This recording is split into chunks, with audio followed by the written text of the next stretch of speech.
नमस्कार दोस्तों, मैं राकेश कुमार आप सभी का आपके अपने YouTube चैनल तैयारी जीत की बाई आर.के. सर में स्वागत करता हूं।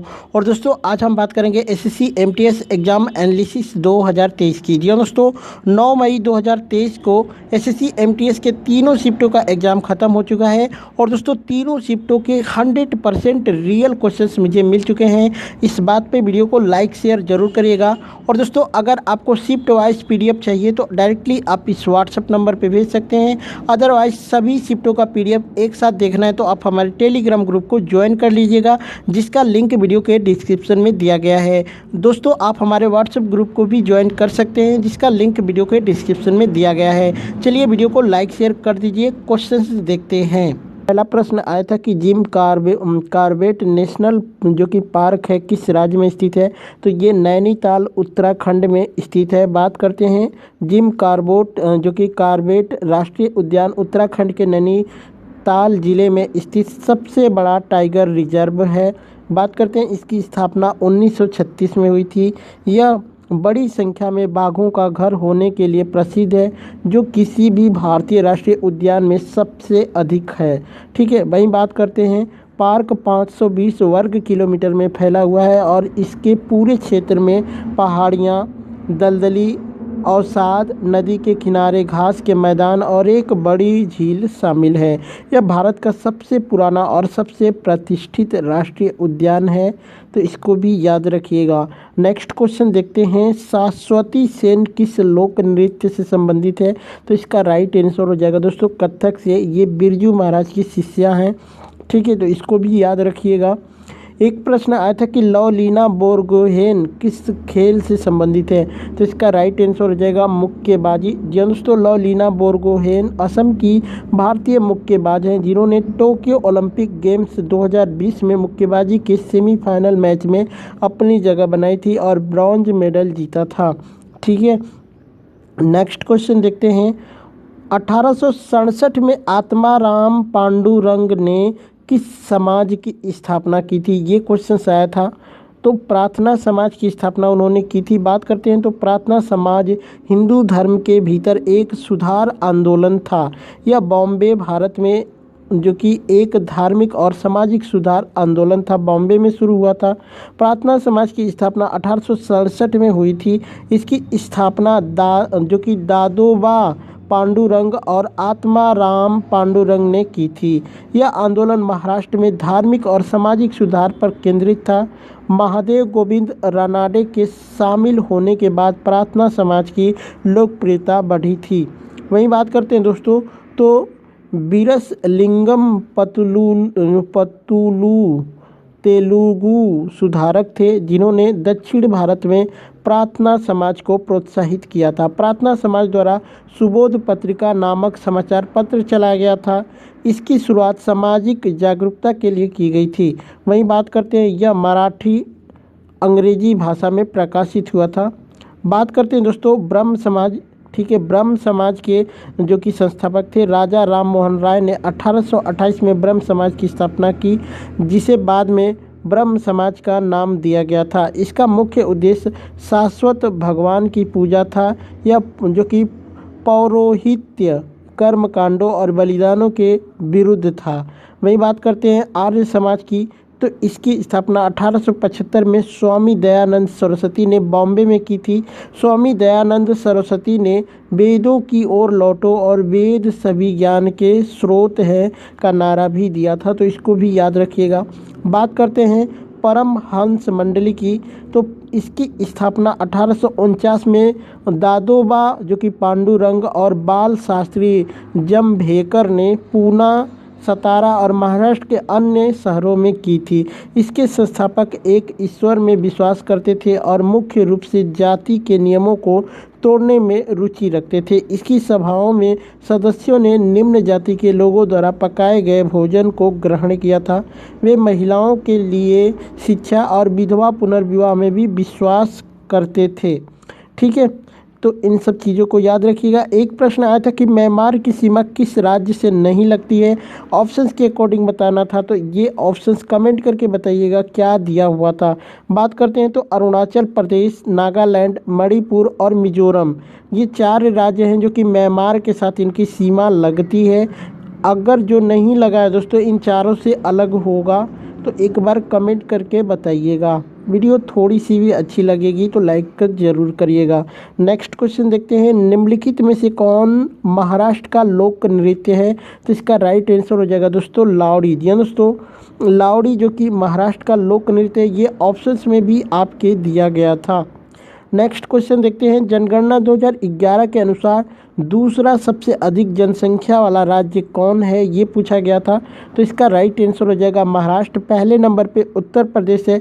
वहीं बात करते हैं क्षेत्रफल की दृष्टि से, पहले नंबर पे राजस्थान है, दूसरे नंबर पे जो कि मध्य प्रदेश है और तीसरे नंबर पे उत्तर प्रदेश है।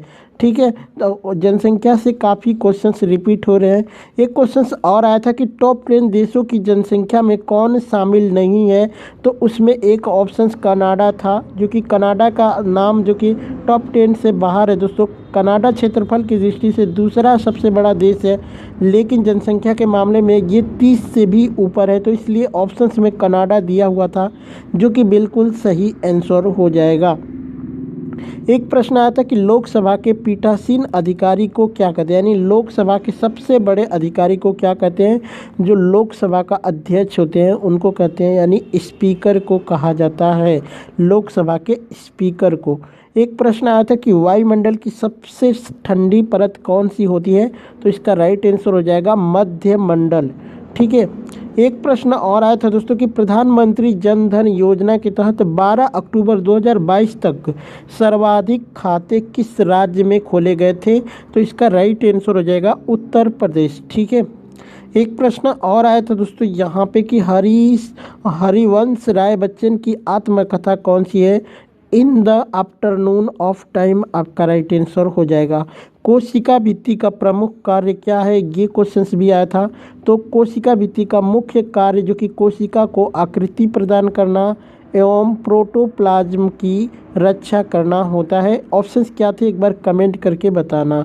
एक प्रश्न और आया था कि समान नागरिकता किस अनुच्छेद से संबंधित है, तो इसका राइट आंसर हो जाएगा अनुच्छेद 44। जी हाँ दोस्तों, भारत में समान नागरिक संहिता यानी यूसीसी प्रत्येक नागरिक को शासित करने के लिए एक आम समूह के साथ देश में प्रत्येक प्रमुख धार्मिक समुदाय के ग्रंथों और रीति रिवाजों के आधार पर व्यक्तिगत कानूनों को बदलने का प्रस्ताव है।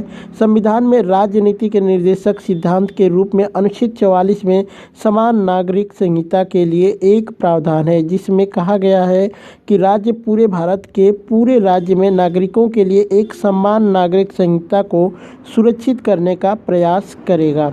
नेक्स्ट क्वेश्चन देखते हैं। एक क्वेश्चन आया था कि परिवार न्यायालय विधेयक का राज्य विस्तार कहां से कहां तक किया गया है, 2022 में इसका संशोधन किया गया था। ऑप्शन दिए गए थे राज्यों के, दो राज्यों के नाम, जिसमें हिमाचल प्रदेश और नागालैंड दिया होगा। ये बिल्कुल राइट आंसर हो जाएगा, हिमाचल प्रदेश और नागालैंड। एक प्रश्न और आया था दोस्तों कि ऐसे मिश्रण को अलग करना जो विकसित किए बिना, ठीक है, विघटित किए बिना, दोस्तों थोड़ा सा यहाँ पे मिसटाइपिंग हो गया, विघटित किए बिना उबलते हैं उसको के मतलब कौन से विधि के तहत ये होता है, ये बताना था, विधि का नाम बताना था, तो आसवन विधि इसका राइट आंसर होगा। यानी ऐसे मिश्रण को अलग करना जो विघटित किए बिना ही उबलते हैं वो किस विधि के माध्यम से होता है, तो आसवन विधि आपका राइट आंसर हो जाएगा। एक प्रश्न आया था कि विश्व का सिलिकॉन वैली किस शहर को कहा जाता है, यानी कौन से शहर को कहा जाता है, तो न्यूयॉर्क आपका राइट आंसर हो जाएगा। नेक्स्ट क्वेश्चन देखते हैं। आगरा में शीश महल का निर्माण किसने करवाया था, तो शाहजहां ने करवाया था। आगरा किला का शीश महल जो कि मुगल कालीनी हमाम है, इसका निर्माण मुगल शाहजहां यानी शाहजहां ने वर्ष 1637 में अपने परिवार के सदस्यों के लिए तुर्की हमाम के रूप में करवाया था। एक प्रश्न और है दोस्तों यहाँ पे कि निम्नलिखित में से आर्द्रता मापक यंत्र कौन सा है। निम्नलिखित में से आर्द्रता मापक यंत्र कौन सा है। हाइग्रोमीटर आपका राइट आंसर हो जाएगा। एक प्रश्न और आया था दोस्तों कि द्वैध शासन प्रणाली का त्याग प्रांतीय विधानसभा जो कि उद्यम किस एक्ट के तहत हुआ, यानी प्रांतीय। ये दोस्तों ऑप्शंस कमेंट करके बताइएगा। चलिए इससे रिलेटेड मैं सभी चीज़ें बता देता हूँ, जैसे कि मोंटेग्यू चेम्सफोर्ड या फिर मोंटफोर्ड सुधार। इस अधिनियम ने प्रांतीय सरकार के स्तर पर कार्यपालिका के लिए एक द्वैध शासन यानी दो व्यक्तियों पार्टियों का शासन की शुरुआत की थी, अतः यहाँ पे हो जाएगा। वहीं बात करते हैं दोस्तों, द्वैध शासन 8 प्रांतों में लागू किया गया था। असम, बंगाल, बिहार, उड़ीसा, मध्य प्रांत, संयुक्त प्रांत, बॉम्बे, मद्रास और पंजाब में द्वैध शासन व्यवस्था के तहत प्रांतीय सरकारों को अधिक अधिकार दिए गए थे। राज्यपाल को प्रांत में कार्यकारी प्रमुख होना था। वहीं बात करते हैं दोस्तों, 1918 में एडविन मोंटेगू राज्य सचिव और लॉर्ड चेम्सफोर्ड वायसराय ने संवैधानिक सुधारों की अपनी योजना तैयार की, जिसे मोंटेगू चेम्सफोर्ड या फिर मोंटफोर्ड सुधार के रूप में जाना जाता है, जिसके कारण भारत सरकार अधिनियम 1919 का अधिनियम जो कि अधिनियमम हुआ था। 1921 में मोंटेगू चेम्सफोर्ड सुधार लागू हुआ था। वहीं बात करते हैं दोस्तों, यहाँ पे इनका त्याग कब हो गया था, तो इसका त्याग हुआ था भारत सरकार अधिनियम 1935 के तहत। इसे अगस्त 1935 में ब्रिटिश संसद द्वारा पारित किया गया था। यह उस समय ब्रिटिश संसद द्वारा अधिनियमित सबसे लंबा अधिनियम था, इसलिए इसे दो अलग अलग अधिनियमों यानी भारत सरकार अधिनियम 1935 और वर्मा सरकार अधिनियम 1935 में विभाजित किया गया था। तो दोस्तों ऑप्शंस में कौन सा एक्ट दिया हुआ था, एक बार कमेंट करके ज़रूर बताइएगा। एक प्रश्न आया था दोस्तों यहाँ पे कि Meltwater championship chess tournament 2022 किसने जीता है। मैग्नस कार्लसन ने जीता था। मैग्नस कार्लसन ने जीता था ये अवार्ड, ठीक है। तुजुक ए जहांगीरी पुस्तक के लेखक कौन है। जहांगीर आपका राइट आंसर हो जाएगा। एक प्रश्न आया था कि स्वर्गीय जगदीश सिंह किससे संबंधित है, तो दोस्तों ये गज़ल या फिर सुगम संगीत के गायक थे, तो गज़ल गायकी आपका राइट आंसर हो जाएगा। एक प्रश्न और आया था दोस्तों यहाँ पे कि मकर संक्रांति को किस राज्य में माघ साजी कहा जाता है, तो मकर संक्रांति को हिमाचल प्रदेश में जो कि माघ साजी के नाम से जाना जाता है, ठीक है। नेक्स्ट क्वेश्चन देखते हैं। एक क्वेश्चन और आया था दोस्तों, इसका भी ये पूरा क्वेश्चन मिल नहीं पाया है। मुद्रा का एक अवधि में स्थानांतरण क्या कहलाता है। इसका ऑप्शन एक बार कमेंट करके ज़रूर आप लोग बताइएगा। दोस्तों ये बिहार, पाल और राष्ट्रकूट वंश किस राज्य के लिए लड़ाई लड़ी थी, तो इसका राइट आंसर हो जाएगा कन्नौज। और दोस्तों यहाँ पे बात करते हैं गुर्जर प्रतिहार वंश की, तो गुर्जर प्रतिहार ने 10वीं शताब्दी के मध्य तक पश्चिमी भारत और ऊपरी गंगा के मैदानों पर शासन किया था। गुर्जर मूल रूप से चरवाहे और लड़ाके थे। अपने भाई के द्वारपाल महाकाव्य नायक लक्ष्मण को उनके नायक के रूप में देखा जाता था। प्रतिहारों ने अपने उपाधि धारण की, जिसका जो कि शाब्दिक अर्थ है द्वारपाल। बात करते हैं दोस्तों यहाँ पे खजुराहो में जो कि यूनेस्को की विश्व धरोहर स्थल मंदिर निर्माण की, जो कि गुर्जर प्रतिहार शैली के विकास के लिए प्रसिद्ध माना जाता है। राज्य की स्थापना हरिश्चंद्र यानी ब्राह्मण ने जोधपुर दक्षिण पश्चिमी राजस्थान में की थी। नागभट्ट प्रथम के शासन के दौरान 8वीं शताब्दी की दूसरी तिमाही में राजवंश को महत्व मिला था। वही बात करते हैं दोस्तों यहाँ पे इनके शासकों की, जैसे कि नागभट्ट जो कि सन 730 से 760 तक, वत्सराज जो कि सन 780 से 800 तक था, नागभट्ट जो कि सन 800 से 833, भोज प्रथम जो कि मिहिर भोज के नाम से भी जाना जाता था 836 से 885 तक, महेंद्र पाल जो कि 885 से 910 तक, महिपाल प्रथम जो कि 913 से 944, राज्यपाल जो कि 960 से 1018, एस पाल जो कि 1024 से 1026 तक राज्य किया था। वहीं बात करते हैं राष्ट्रकूट वंश की, तो ये सन 753 से 975 के बीच की अवधि दक्कन में राष्ट्रकूटों के उदय की गवाही बनी है। राष्ट्र का मुखिया राष्ट्रकूट का जो कि शाब्दिक अर्थ है वे चालुक्यों के जो कि सामंत थे और उनकी राजधानी सोलापुर के पास जो कि मान्यखेता या फिर मलखेड़ में थी। वहीं बात करते हैं दोस्तों, इसमें त्रिपक्षीय संघर्ष में उन्होंने पाल और प्रतिहारों को हराया था।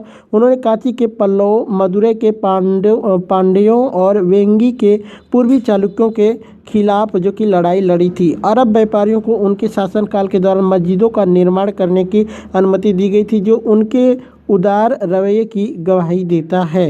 वहीं बात करते हैं राष्ट्रकूट शासकों की, तो पहला था दंती दुर्ग जो कि सन 733 से 756, कृष्ण प्रथम 756 से 774, ध्रुव जो कि 780 से 793, गोविंद तृतीय जो कि 793 से 814, अमोघ वर्ष प्रथम जो कि सन 815 से 880, इंद्र जो कि 914 से 929, कृष्णा तृतीय जो कि 914 से 929 तक शासन किया था। वैसे दोस्तों पाल वंश के बारे में और दोस्तों चोल वंश के बारे में भी मैंने बता रखे हैं। बताएंगे तो वीडियो काफ़ी लंबी हो जाएगी दोस्तों, इसलिए आप लोग इस PDF फाइल में इसको पढ़ लेना। नेक्स्ट क्वेश्चन देखते हैं, निम्नलिखित में से बिरजू महाराज को कौन सा पुरस्कार नहीं मिला था? ऑप्शन से एक बार कमेंट करके बताइएगा। बात करते हैं तो बिरजू महाराज ने भारत में कथक नृत्य के लखनऊ जो कि कालका बिंदादीन घराने का प्रतिनिधित्व एक नर्तक, संगीतकार, गायक और कलाकार के रूप में किया है। 1986 में बिरजू महाराज को भारत का दूसरा सबसे बड़ा नागरिक सम्मान पद्म विभूषण दिया गया था। उन्होंने 2012 में फिल्म उन्नाई कनाथु के लिए सर्वश्रेष्ठ नृत्य निर्देशक का राष्ट्रीय फिल्म पुरस्कार भी पाया था। तो ऑप्शन से एक बार कमेंट करके बता देना। एक प्रश्न आया था कि जलियांवाला बाग हत्याकांड किसके कहने पर हुआ था? तो ये जनरल डायर के कहने पे हुआ था। बात करते हैं तो उधम सिंह ने जनरल डायर की हत्या की थी, जिसको भी याद रखिएगा। यहाँ पे बात करते हैं 1919 में जब जलियांवाला बाग हत्याकांड हुआ तब वे भारत के वाइस रॉय थे। जलियांवाला बाग हत्याकांड अमृतसर में उस समय हुआ जब बैसाखी के दिन लोग जलियांवाला बाग में जमा हुए थे। जलियांवाला बाग हत्याकांड के कारण 400 से अधिक लोग मारे गए थे। गांधी जी ने विरोध में अपना कैसर ए हिंद सम्मान लौटा दिया। दक्षिण अफ्रीका में जो कि बोअर बुद्ध के दौरान उनके प्रयास के लिए उन्होंने सम्मानित किया। टैगोर ने अपना नाइटहुड जो कि सम्मान भी वापस कर दिया था। एक प्रश्न बहुत ही इजी पूछा गया था जो कि रिपीटेड क्वेश्चन से, उपराष्ट्रपति बनने की न्यूनतम उम्र पूछी थी, तो ये आपका 35 वर्ष हो जाएगा। सभी के लिए 35 वर्ष है, केवल राज्यसभा का सदस्य बनने के लिए विधान परिषद का सदस्य बनने के लिए आपको 25 वर्ष की उम्र चाहिए। ठीक है। एक प्रश्न आया था कि मुद्रा योजना में M का अर्थ क्या होता है? मैक्रो हो जाएगा, जैसे कि macro units development and refinance agency आपका इसका फुल फॉर्म होता है मुद्रा का। ठीक है, तो इसको आप लोग याद रखिएगा। एक प्रश्न आया था कि पृथ्वी पर कौन सा मंडल नहीं है? तो समताप मंडल आपके ऑप्शंस में था, ये पृथ्वी पर नहीं है। एक प्रश्न आया था कि कौन सा प्रतिबिंब पर्दे पर नहीं बनता है? तो आभासी प्रतिबिंब पर्दे पर नहीं बनता है। एक प्रश्न आया था कि GST के कितने प्रकार होते हैं? तो इसके 4 प्रकार होते हैं। चारों कौन कौन से हो? जैसे कि केंद्रीय GST जिसको CGST कहा जाता है, राज्य GST जिसको SGST बोला जाता है, और केंद्र शासित प्रदेश GST जिसको UTGST बोला जाता है, एकीकृत GST जिसको IGST बोला जाता है। चलिए यहाँ पे इससे रिलेटेड सभी चीज़ें बता देते हैं आपको। ठीक है, CGST यानी केंद्र सरकार द्वारा वस्तुओं और सेवाओं दोनों की राज्य के भीतर आपूर्ति पर लगाया जाने वाला कर, और यह CGST अधिनियम द्वारा शामिल जो कि शासित होता है। SGST भी उसी राज्य के भीतर आपूर्ति पर लगाया जाएगा, लेकिन राज्य सरकार द्वारा शासित किया जाएगा। SGST राज्य सरकार द्वारा वस्तुओं और सेवाओं दोनों की राज्य के भीतर आपूर्ति पर लगाए जाने वाला कर है, और यह SGST अधिनियम द्वारा शासित होगा। वहीं बात करते हैं दोस्तों, तो केंद्र शासित प्रदेश यानी माल और सेवा कर या फिर UTGST केंद्र शासित प्रदेश सरकारों द्वारा लगाया जाता है। यह वस्तुओं और सेवाओं की अंतर केंद्र शासित प्रदेश आपूर्ति पर लगाए गए कर को संदर्भित करता है। यह UTGST अधिनियम द्वारा शासित है और CGST के साथ लगाया जाता है। IGST वस्तुओं और या फिर सेवाओं की सभी अंतर राज्य आपूर्ति पर लगाया जाने वाला कर है और यह IGST अधिनियम द्वारा शासित होगा। IGST भारत में आयात और भारत से निर्यात दोनों मामलों में वस्तुओं और सेवाओं की किसी भी आपूर्ति पर लागू होगा। वहीं बात करते हैं दोस्तों, विभिन्न GST कानूनों के अधिनियमित होने के बाद 1 जुलाई 2017 से भारत के माननीय प्रधानमंत्री श्री नरेंद्र मोदी द्वारा मध्य रात्रि समारोह में भारत के तत्कालीन राष्ट्रपति श्री प्रणब मुखर्जी की उपस्थिति में भारत की संसद के सेंट्रल हॉल में GST शुरू हुआ था। GST लागू करने वाला पहला भारत का राज्य था असम, उसको भी याद रख लीजिएगा।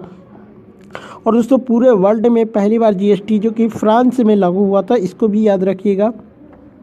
अर्थशास्त्र के लेखक कौन है? तो चाणक्य या फिर कौटिल्य या फिर विष्णुगुप्त इनको बोला जाता है। एक प्रश्न आया था कि पांडवों की राजधानी कौन थी? तो इंद्रप्रस्थ थी।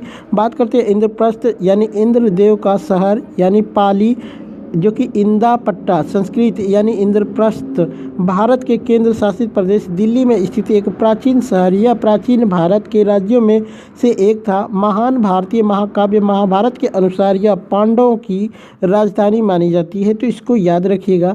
एक प्रश्न आया था कि निम्न में से किस राज्य की सीमा बांग्लादेश से नहीं लगती है? ऑप्शंस में सिक्किम दिया था, जो कि बिल्कुल राइट आंसर हो जाएगा। बात करते हैं बांग्लादेश के साथ सीमा साझा करने वाले भारतीय राज्यों की, तो असम, पश्चिम बंगाल, मिजोरम, मेघालय और त्रिपुरा हो जाएगा। ठीक है, नेक्स्ट क्वेश्चन देखते हैं। किस संगीतकार को सबसे पहले भारत रत्न दिया गया था? तो मदुरै सन्मुख, ठीक है, मदुरै सन्मुख वदीबू सुब्बुलक्ष्मी यानी 16 सितंबर 1916 से लेके 11 दिसंबर 2004 तक उनका दौर था। मदुरै तमिलनाडु की एक भारतीय कर्नाटक संगीत की गायिका थी। वह भारत की सर्वोच्च नागरिक सम्मान यानी भारत रत्न से सम्मानित पहली संगीतकार थी, तो आप इनको याद रख लीजिएगा। एक प्रश्न आया था कि अक्टूबर 2022 तक मौलिक कर्तव्यों की संख्या कितनी थी? तो टोटल जो है 11 है मौलिक कर्तव्य। सबसे पहले 42वें संविधान संशोधन 1976 द्वारा 10 मौलिक कर्तव्यों को जोड़ा गया था।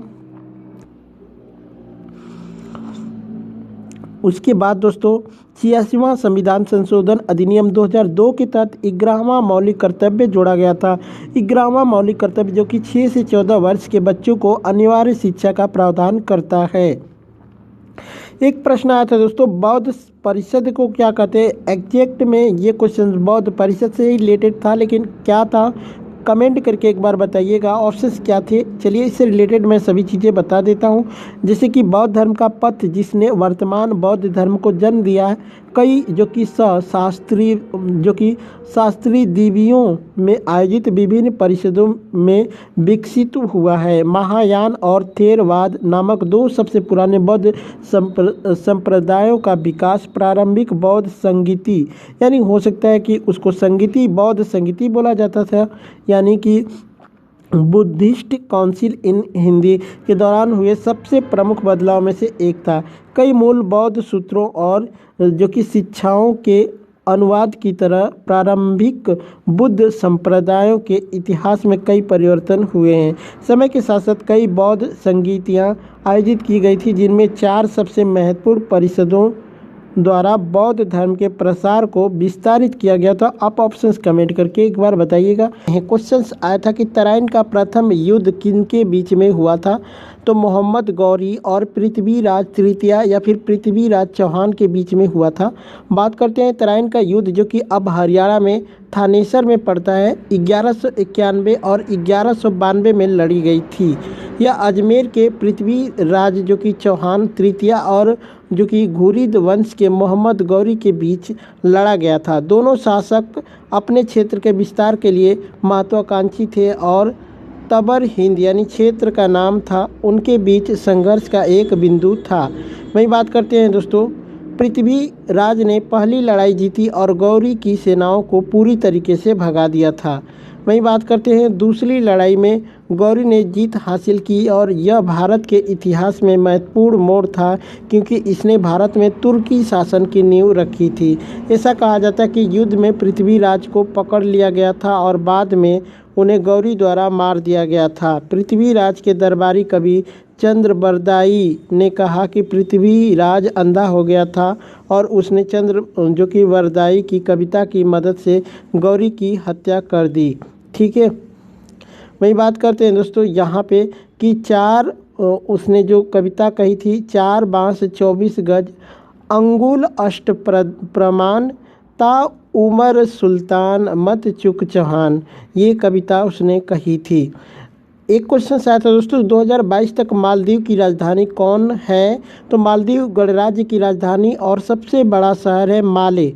तो माले आपका राइट आंसर हो जाएगा, जिसकी आबादी जो कि आप यहाँ पे देख सकते हैं 103,693 यानी 2006 है। यह काफू प्रवाल द्वीप में उत्तर माले प्रवाल द्वीप के दक्षिण किनारे पर स्थित है। तो इसको भी आप लोग याद रखिएगा। एक प्रश्न आया था कि भारतीय संविधान कब पारित हुआ या फिर कब अंगीकृत किया गया था? तो 26 नवंबर 1949 को इसको अंगीकृत यानी पारित किया गया था और 26 जनवरी 1950 को इसको लागू किया गया था। बात करते हैं भारत का संविधान। भारत का सर्वोच्च विधान है जो संविधान सभा द्वारा 26 नवंबर 1949 को पारित हुआ तथा 26 जनवरी 1950 से प्रभावी हुआ। यह दिन 26 नवंबर भारत के संविधान दिवस के रूप में घोषित किया गया, जबकि 26 जनवरी का दिन भारत में गणतंत्र दिवस के रूप में मनाया जाता है। तो दोनों चीज़ों को आप लोग याद रखिएगा। एक प्रश्न आया था दोस्तों, पूरा क्वेश्चन मिल नहीं पाया, लेकिन पूछा गया था कि महात्मा गांधी ने भूख हड़ताल कब की थी? तो 1918 में अहमदाबाद में मिल हड़ताल और भूख हड़ताल दोनों एक साथ हुआ था। तो आप कमेंट करके एक बार ज़रूर बताइएगा ऑप्शंस क्या थे। एक क्वेश्चन आया था कि मेरी पॉलिसी मेरे हाथ किस मंत्रालय ने लॉन्च किया था? तो इसका राइट आंसर हो जाएगा कृषि एवं किसान मंत्रालय। तो कृषि एवं किसान मंत्रालय आपका राइट आंसर होगा। एक प्रश्न आया था दोस्तों कि किस भारतीय को प्रथम ग्रैमी अवार्ड मिला था? तो पंडित रविशंकर को जो कि ग्रैमी अवार्ड दिया गया था। बात करते हैं, रविशंकर वर्ष 1968 में ग्रैमी पुरस्कार जीतने वाले पहले भारतीय थे। उन्होंने सर्वश्रेष्ठ चैम्बर संगीत प्रदर्शन की श्रेणी में बेस्ट जो कि मिड्स ईस्ट नामक एल्बम के लिए यह पुरस्कार जीता था। महान कलाकार ने वर्ष 1968 में अपने एल्बम वेस्ट मिड्स ईस्ट के लिए सर्वश्रेष्ठ चैम्बर संगीत प्रदर्शन श्रेणी में पहला ग्रैमी अवार्ड जीता था। उन्होंने वर्ष 1997 में इंग्लैंड के बर्मिंघम में जो कि सिम्फनी हॉल में बीबीसी के लिए अनुष्का के साथ प्रस्तुति दी थी। रिकॉर्डिंग अकादमी द्वारा जारी एक बयान में कहा गया कि दुनिया के सबसे प्रसिद्ध सितार वादकों में से एक 3 बार के ग्रैमी विजेता रविशंकर अंतर्राष्ट्रीय संगीत के सच्चे राजदूत माने जाते हैं। एक प्रश्न आया था दोस्तों कि आईसीसी महिला विश्व कप 2022 की मेज़बानी किसने किया था, किस देश ने? तो दोस्तों ये क्वेश्चन कल भी पूछा गया था, अगर आज भी पूछा गया है तो चलिए मैं बता देता हूँ। इसकी मेज़बानी न्यूजीलैंड ने की थी और इसमें जो कि ऑस्ट्रेलिया ने जीता था। ये 12वां संस्करण था और ऑस्ट्रेलिया ने जीता था। वही बात करते हैं 2023 का। जी हाँ दोस्तों, 2023 का महिला T20 वर्ल्ड कप किस देश में हुआ था? तो वो साउथ अफ्रीका में हुआ था। वहाँ पे भी ऑस्ट्रेलिया ने साउथ अफ्रीका को हराकर मुकाबला जीता था। और दोस्तों जो न्यूजीलैंड में 50 ओवर यानी वनडे क्रिकेट का जो वर्ल्ड कप हुआ था, इसमें ऑस्ट्रेलिया ने इंग्लैंड को हराया था और T20 वर्ल्ड कप 2023 में ऑस्ट्रेलिया ने साउथ अफ्रीका को हराया था। एक प्रश्न और पूछा गया था कि आईसीसी पुरुष क्रिकेट वर्ल्ड कप 2023 की मेज़बानी कौन करेगा? तो दोस्तों ये भारत करेगा और पहली बार ऐसा होगा कि इसकी मेज़बानी पूर्ण रूप से भारत में होगी। ठीक है, नेक्स्ट क्वेश्चन देखते हैं। रामपुरवा बैल कहाँ पर रखा गया है? तो ये राष्ट्रपति भवन में रखा गया है। बात करते हैं दोस्तों, तो राष्ट्रपति भवन नई दिल्ली भारत में राजपथ के पश्चिमी छोर पर भारत के राष्ट्रपति का आधिकारिक निवास है। ठीक है, रामपुरवा बैल एक बारीक पॉलिश पत्थर की मूर्ति है। यह बिहार के रामपुरवा में पाए गए एक मौर्य स्तंभ का हिस्सा था और अब इसे राष्ट्रपति भवन में रखा गया है। रामपुरवा बैल से रिलेटेड कुछ इंपॉर्टेंट फैक्ट बता देते हैं, जैसे कि रामपुरवा बैल अपने नाजुक रूप से तराशे गए मॉडल के लिए विख्यात है, जो नरम मांस, संवेदनशील नथुने, सतर्क कान और मजबूत पैरों के बेहतर प्रतिनिधित्व का प्रदर्शन करता है। यह भारतीय और फारसी तत्वों का मिश्रण है, जबकि आधार पर रूपांकन उल्टे कमल के ऊपर रोसेट जो कि मामेट और एंथस आभूषण भारतीय विशेषताएं नहीं है। बैल पूंजी भारतीय शिल्प कौशल की उत्कृष्ट कृति मानी जाती है।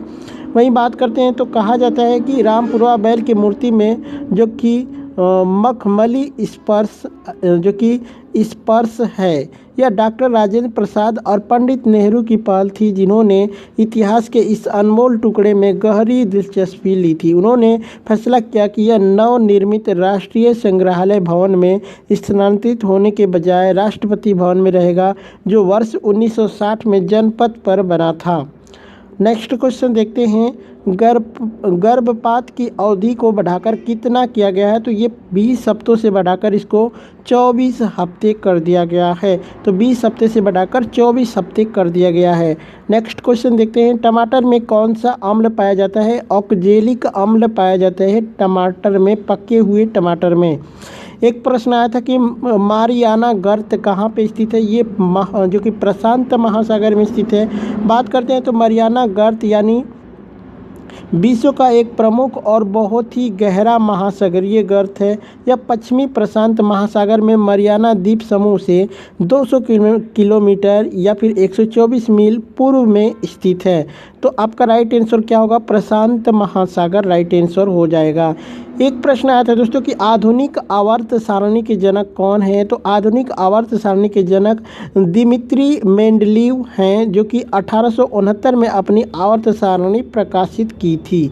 वहीं बात करते हैं दोस्तों, दिमित्री मेंडलीव ने आधुनिक आवर्त सारणी की नींव रखी थी। उन्होंने तत्वों को उनके भौतिक और रासायनिक व्यवहार के अनुसार समूहों और पंक्तियों में व्यवस्थित किया है।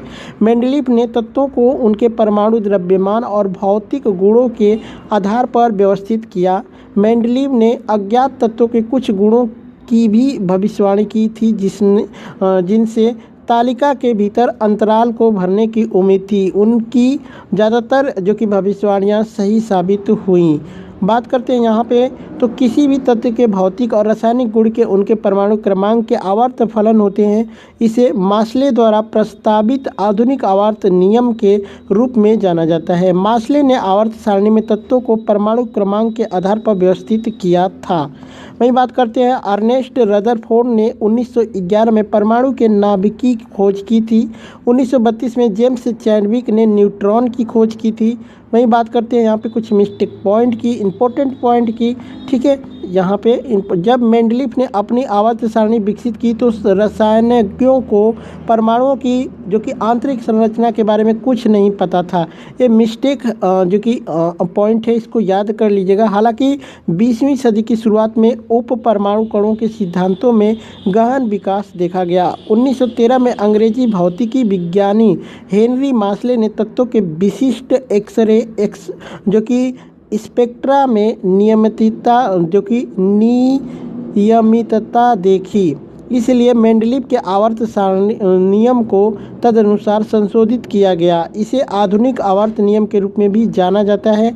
वहीं बात करते हैं दोस्तों, तो आधुनिक आवर्त सारणी मास्ले द्वारा दी गई है, लेकिन मेंडलीव के आवर्त नियम को संशोधित करने के बाद, और इसलिए यह मेंडलीव हैं जिन्हें आधुनिक आवर्त सारणी का जनक भी माना जाता है। भगत सिंह, सुखदेव और राजगुरु को फांसी कब दी गई थी? तो भगत और सुखदेव को फांसी के तय समय से 12 घंटा पहले यानी 23 मार्च 1931 को शाम 7:33 पर भगत सिंह, राजगुरु और सुखदेव को फांसी दे दी गई थी। तो 23 मार्च 1931 आपका राइट आंसर होगा। नेक्स्ट क्वेश्चन आया था कि भारत का मानक समय यानी 82.5 डिग्री किस पूर्वी राज्य से होकर गुजरती है? तो ऑप्शंस में आपके आंध्र प्रदेश रहे होंगे, जो कि बिल्कुल राइट आंसर होगा। बात करते हैं दोस्तों इंपॉर्टेंट फैक्ट की, तो भारत के 5 राज्य जिनके माध्यम से भारतीय मानक देशांतर रेखा यानी 82.5 उत्तर जो कि ईस्ट इसको माना जाता है डिग्री गुजरती है, उनमें उत्तर प्रदेश, मध्य प्रदेश, छत्तीसगढ़, ओडिशा और आंध्र प्रदेश से गुजरती है। चूँकि भारत में एक विशाल देशांतर सीमा है, इसलिए भारत की मानक देशांतर रेखा देश के एक मानक समय के रूप में एक देश के एक केंद्रीय मध्याह्न काल के स्थानीय समय को अपनाने हेतु ग्रीनविच जो कि मेरिडियन से 82.5 डिग्री पूर्व में स्थित है। मानक समय मूल रूप से एक स्थानीय औसत समय मानक स्थापित करने के लिए सौर समय या फिर स्थानीय रूप से चुने हुए मध्याह्न यानी देशांतर का उपयोग करने के स्थान पर एकल मानक समय के लिए भौगोलिक क्षेत्र के भीतर घड़ियों के द्वितुल्यकालन का माध्यम होता है। ठीक है, नेक्स्ट क्वेश्चन देखते हैं। गुलाबो सफेरा का संबंध किस लोक नृत्य से है? तो ये कालबेलिया लोक नृत्य आपका राइट आंसर हो जाएगा। बात करते हैं कालबेलिया नृत्य भारत के राजस्थान राज्य का एक लोक नृत्य है। इसे सफेरा नृत्य या फिर स्नेक चार्मर डांस जैसे अन्य नामों से भी जाना जाता है। कालबेलिया नृत्य विशेष रूप से कालबेलिया नामक राजस्थानी जनजाति द्वारा किया जाता है। इस नृत्य की लोकप्रियता विश्व भर में इतनी अधिक है कि राजस्थान का कालबेलिया नृत्य और गीत अब वर्ष 2010 से यूनेस्को की मानवता की अमूर्त सांस्कृतिक विरासत की प्रतिनिधि सूची में शामिल किया गया है। गुलाबो बाई यानी कालबेलिया जाति की प्रसिद्ध नृत्यांगना है। गुलाबो बाई को गुलाबो सफेरा भी कहा जाता है।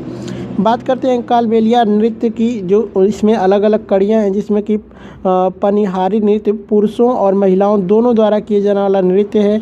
इंदौली नृत्य जो कि युगल में पुरुष और महिलाओं दोनों द्वारा किए जाने वाला नृत्य है।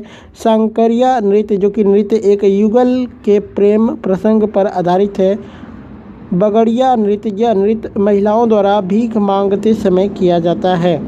एक प्रश्न आया था कि छठ पूजा किस भगवान से संबंधित है? तो सूर्य भगवान से संबंधित है। छठ पूजा जो कि बिहार राज्य का एक प्रसिद्ध पर्व माना जाता है। एक प्रश्न आया था कि धामेक स्तूप कहाँ पे स्थित है? तो ये सारनाथ वाराणसी उत्तर प्रदेश में स्थित है। धामक स्तूप उत्तर प्रदेश के सारनाथ में स्थित है। इसे जो कि 500 ईसा पूर्व में बनवाया गया था। धामेक स्तूप को वह स्थान माना जाता है जहां बुद्ध ने ज्ञान प्राप्त के बाद अपने पहले 5 ब्राह्मण शिष्यों को प्रथम उपदेश दिया था। ठीक है, तो ये दोस्तों ये आज थर्ड की शिफ्ट के क्वेश्चंस। बाकी वीडियो कैसी लगी कमेंट करके एक बार ज़रूर बताएं। अच्छी लगी हो लाइक शेयर कर देना। चलिए चलते मिलते हैं नेक्स्ट वीडियो में, तब तक के लिए जय हिंद जय भारत।